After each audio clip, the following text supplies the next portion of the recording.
आइए आज इस टॉपिक को समझते हैं। आज का जो मुख्य टॉपिक है महापुरुषों के लोकप्रिय नाम यानी popular names of great man. तो आइए इसे हम अच्छी तरह से डिटेल्स में समझेंगे।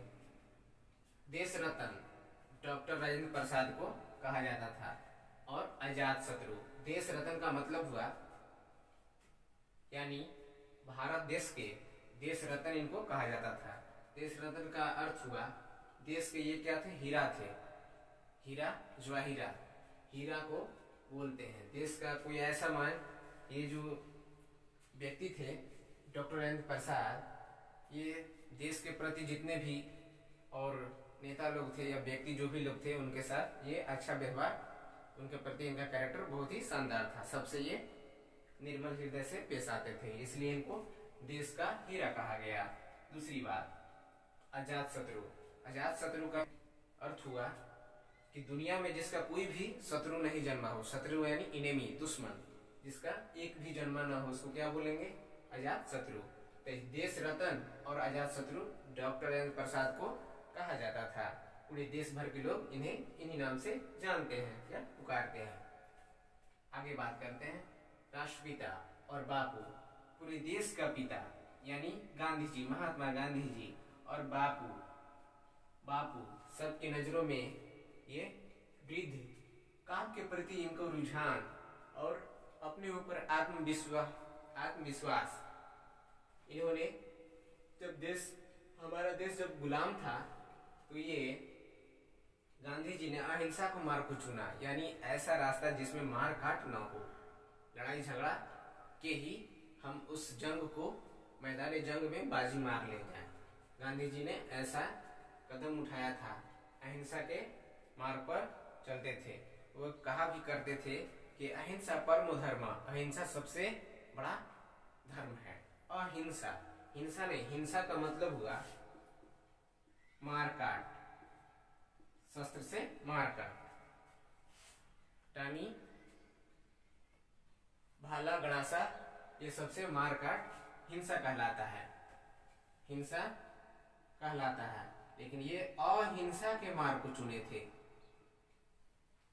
लौह पुरुष, लौह पुरुष यानी आयरन मैन ऑफ इंडिया, ये भारत के प्रथम उप प्रधानमंत्री और भारत के प्रथम गृह गृह मंत्री यानी iron man of India Sardar Vallabh भाई पटेल को भी कहा जाता था। ये इनका नाम जो है सरदार और लौह पुरुष, ये दिखने में काफी लंबे ऊंचे कद काठी के थे, इसलिए इनका नाम ऐसा पड़ा था और ये काम भी ऐसा देश के प्रति किए थे, वल्लभ भाई पटेल। और इनका जो इंडिया में, गुजरात में, इंडिया के गुजरात स्टेट में इनका स्टैचू यानी इनका एक मूर्ति बनाया गया है जो सबसे ऊंची मूर्ति है। पंजाब केसरी, पंजाब भारत देश का एक राज्य, पंजाब स्टेट का लाला लाजपत राय को वहां का हेड माना जाता था, इस कारण उन्हें पंजाब केसरी कहा जाता था। लाला लाजपत राय ने भी भारत देश के जो क्रांतिकारी हुए हैं उनमें से ये सबसे आगे थे। ये अंग्रेजों के खिलाफ जब युद्ध कर रहे थे यानी लड़ाइयां लड़ रहे थे, जंग मैदान जंग में थे, तो यही एक नारा दिए थे कि अंग्रेजों, मेरे सर पर जितना भी तुम लाठी का वार करोगे, मेरे सिर पर लाठी का एक एक प्रहार मेरे देश के लिए, तुम्हारे खिलाफ यानी अंग्रेजी हुकूमत के खिलाफ लोहे की कील साबित होगी। लाला लाजपत राय के बारे में आइए हम लोग जान गए।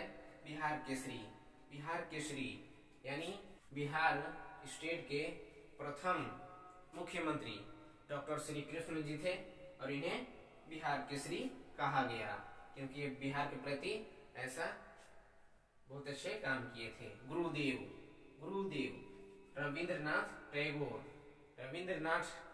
टैगोर जो जन गण मन यानी हमारे भारत देश के राष्ट्रगान जो लिखे हैं, उनके राष्ट्रगान के जो राइटर हैं उन्हें क्या कहा जाता है, रविंद्रनाथ टैगोर। कैप्टन कूल यानी पूरी दुनिया जानती है कि विकेट के पीछे बिना देखे गेंद को विकेट से मारना ये महेंद्र सिंह धोनी का काम है, जो उन्होंने इन्होंने सबसे तेज स्टंपिंग 0.09 सेकेंड में कर दिखाई थी। एक ऑस्ट्रेलिया के खिलाफ सान मार्कोस ने इन्होंने महेंद्र सिंह धोनी ने आउट किया था। महेंद्र सिंह धोनी जो पूरी दुनिया में कैप्टन कूल नाम इनका इसलिए पड़ा क्योंकि ये मैच हारने के बाद भी विपक्षी टीम यानी मैच हारने के बाद भी ये सबसे आगे रहते थे खिलाड़ियों के लाइन में यानी कतार में ये आगे रहते थे। और मैच जीतने के बाद भी ये महेंद्र सिंह धोनी मैच जीतने के बाद भी यह सभी खिलाड़ियों से पीछे रहते थे।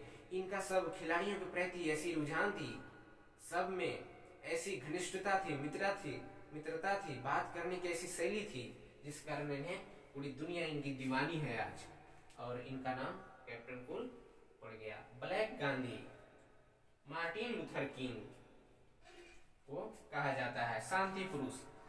भारत देश के प्रधानमंत्री की एक और लिस्ट में लाल बहादुर शास्त्री जी, जिन्हें शांति पुरुष कहा जाता था, ये भी बहुत विनम्र स्वभाव के थे, यानी दयालु थे, कृपा निधान थे।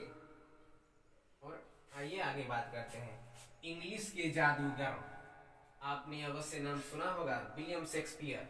शेक्सपियर का जन्म 1564 ईस्वी में हुई थी।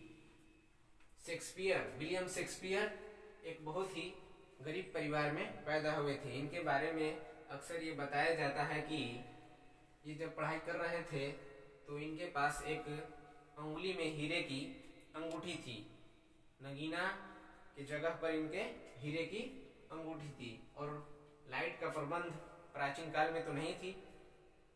हीरे की अंगूठी से ही ये अपनी रातों की पढ़ाई पूरी करते थे। और इन्हें आज तरह तरह के ये अच्छे पोएम के राइटर हैं, और काफ़ी लुभावनी यानी काफ़ी मनपसंद वाले ये पोएम लिखे हैं, और इसके चलते आज इन्हें दुनिया का इंग्लिश के जादूगर के रूप में हम लोग जानते हैं। हॉकी के जादूगर यानी हॉकी का जो डंडा रहता है वह एक ऐसा व्यक्ति जो अपने जादू के इशारे जैसे चलाता था, यानी वो व्यक्ति थे मेजर ध्यानचंद्र। यानी एक ऐसा नाम से ही प्रतीत होता है कि चंद्र का मतलब हुआ चांद, ध्यान। तो चांद की तरफ किसका ध्यान नहीं रहता, चांद की तरफ किसका ध्यान नहीं जाता। ये एक ऐसे व्यक्ति थे जो हॉकी के जादूगर के रूप में इन्हें कहा जाता है। इनका जन्म 29 अगस्त को इनका जन्म दिवस था। 29 अगस्त, और आज पूरी दुनिया 29 अगस्त को खेल दिवस के रूप में इंडिया देश में मनाया जाता है। संविधान के पिता, father of constitution, Indian constitution, भारतीय संविधान के पिता कह सकते हैं, क्या है? डॉक्टर भीमराव अंबेडकर। डॉक्टर रामजी अंबेडकर इनका पूरा नाम। अंबेडकर के बारे में बताया जाता है कि ये काफी गरीब परिवार में पैदा हुए थे, और एक बार की बात है कि जब इनकी सबसे पहली पढ़ाई हुई थी तो इनके माताजी ने एडमिशन के लिए मास्टर जी के पास गए, तो मास्टर जी ने इन्हें एडमिशन बहुत मुश्किल से तो लिया, लेकिन क्लास के गेट से बाहर इनको बैठाते थे। ऐसा इनके जाति धर्म को लेकर ऐसा समझते थे लोग पहले के ज़माने में, और अभी तो कुछ है भी या नहीं भी, ये हम सब अच्छी तरह से समझते हैं। भीमराव अंबेडकर जी एक बार बिना पूछे, बिना अनुमति से किसी के कुआं पर पानी पी लिए थे, तो उसके लिए उन्होंने बहुत कड़ी सजा भुगत की थी। अपने ज़माने में ये भुगत की थी उन्होंने। लोगों ने, जिसका कुआं था, उन्होंने एक सभा बुलाकर बैठाकर इनको काफ़ी दंड मिला था अंबेडकर जी को। युवा तुर्क, जो कि बहुत गलत हुआ भीमराव राम जी के अंबेडकर के बारे में। इनके बारे में ज़्यादा चर्चा लोग नहीं करते हैं, लेकिन हमें कहने का मौका मिला, अच्छी बात है। युवा तुर्क यानी चंद्रशेखर आजाद, ये अंग्रेजों से कहते थे, अंग्रेजों तुम हमें कभी भी जिंदा नहीं पकड़ पाओगे, याद रखना। खुली चैलेंज दिए थे अंग्रेजों को।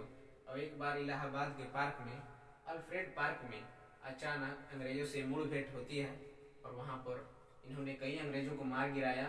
और जब आखिरी गोली बचती है तो इन्होंने इससे पहले कसम दिया था अंग्रेजों को कि तुम हमें जिंदा कभी नहीं पकड़ पाओगे, याद रखना, तुम जब भी हमें पाओगे तुम हमें मृत्यु ही पाओगे। तो ये आखिरी गोली अपने सिर में मार लेते हैं और शहीद यानी अमर हो जाते हैं। तोताए हिंद यानी हिंदुस्तान का कौन सा ऐसा तोता जिसकी कविताएं और जिसकी रचनाएं पूरे हिंदुस्तान को तोता की तरह लगता था, यानी ग्रामीण क्षेत्र में इसे सुग्गा कहा जाता है, तोता, और संस्कृत में शुक कहा जाता है। अमीर खुसरो जो अपनी लुभावनी अंदाज से बहुत सारे कविताएं लिखे हैं। शहीद आजम भगत सिंह को कहा जाता है। भगत सिंह, राजगुरु और सुखदेव 23 मार्च 1928 यानी 1928 ईस्वी को ये शहीद हुए थे। अंग्रेजों ने फांसी पर इन्हें चढ़ा दिया था और ये शहीद हो गए थे 23 मार्च 1928 ईस्वी को। भारत कोकिला, भारत को कोकिला, कोकिला का मतलब क्या होगा? कोयल की तरह आवाज, कोयल की तरह इसकी वाणी, बोली, विचार, यानी कोकिल का मतलब कह सकते हैं प्रकार से काफी सुंदर बोली। सरोजिनी नायडू जो भारत देश के उत्तर प्रदेश राज्य के प्रथम राज्यपाल थी, सरोजिनी नायडू। स्वर कोकिला, स्वर कोकिला यानी स्वर का मतलब हुआ आवाज, वाणी, आवाज, वाणी, बोली, स्वर कोकिला। कोयल, कोकिला का मतलब कोयल, कोयल ऐसी जिसकी आवाज सबसे सुंदर हो, पक्षियों में सबसे सुंदर आवाज कोयल और बुलबुल की होती है, यानी लता मंगेशकर जी को कहा जाता है, जो भारत देश में कौन इनका गाना से आदमी मग्न नहीं हो जाता, कौन नहीं हो पाता, सभी लोग जानते हैं लता मंगेशकर जी को, इन्हें स्वर कोकिला कहा जाता है। भारत का नेपोलियन समुद्रगुप्त को कहा जाता है। भारत का नेपोलियन, नेपोलियन बोनापार्ट फ्रांस का महान सेनापति था। ये लाला लाजपत राय, लाल, बाल और पाल के नाम से लाला लाजपत राय, बिपिन चंद्र पाल और बाल गंगाधर तिलक। अंतिम टॉपिक बताते हैं, तूफानी हिंदू। तूफानी हिंदू हिंदुस्तान का नहीं पूरे वर्ल्ड का तूफानी हिंदू किन्हें कहा जाता था? स्वामी विवेकानंद जी को। इनके गुरु का नाम स्वामी परमहंस था। स्वामी विवेकानंद, एक बार की बात है, ये शिकागो शहर अमेरिका में जो स्थित है वहाँ पर गए थे 1893 ईस्वी में। इनकी एक बहुत फेमस कहानी है कि वहाँ पर एक सभा बुलाई जा रही थी, उस सभा में ये भी बैठे हुए थे और सभी अपने अपने विचार पोडियम पर दिए और इनको भी मौका मिला कि इनको ऐसा वर्ड पर मौका मिला था कि अमेरिका के लोग सोच रहे थे कि मैं इंडिया में ये जो साधारण मानव दिख रहा है, फटे पुराने कपड़ा यानी धोती लपटे हुए, स्वामी विवेकानंद जी का साधारण स्वभाव था उनका, उसी पर वो गए थे। तो वहाँ के लोग उन्हें अपमानित करना चाहा कि आप शून्य पर भाषण दीजिएगा। जब इनका नंबर आया तो लोग कहे कि आप शून्य पर भाषण दीजिएगा, लेकिन जब इन्होंने शून्य पर भाषण दिया काफी देर तक, बहुत देर तक इनका लंबी भाषण चला, तो अमेरिका के जितने भी वहाँ पर आए थे, जुटे थे सभा में, भाई और बहनों ने इनकी तालियों को, इनकी बातों को समझकर खुशी से ताली बजाए और बहुत इनका नाम हुआ। उसी दिन से इनका नाम तूफानी हिंदू के रूप में पूरी दुनिया जानती है, स्वामी विवेकानंद। इन्हीं का एक कथन है, इन्हीं का यानी नारा है कि उठो जागो मनुष्य, उठो जागो और तुम तब तक मत रुको जब तक कि तुम अपने लक्ष्य को प्राप्ति न कर लो। उठो जागो और तब तक मत रुको जब तक कि तुम अपने लक्ष्य को प्राप्ति न कर लो। और इन्हीं का ही का नाम है, सपने वो नहीं होते जो आप सोने के बाद देखते हैं। सपने वो नहीं होते जो आप सोने के बाद देखते हैं, सपने वो होते हैं जो आपको कभी सोने नहीं देते। यही जो इनको पूरी दुनिया तूफानी हिंदू के रूप में आज जानती है। समझने में किसी को कोई दिक्कत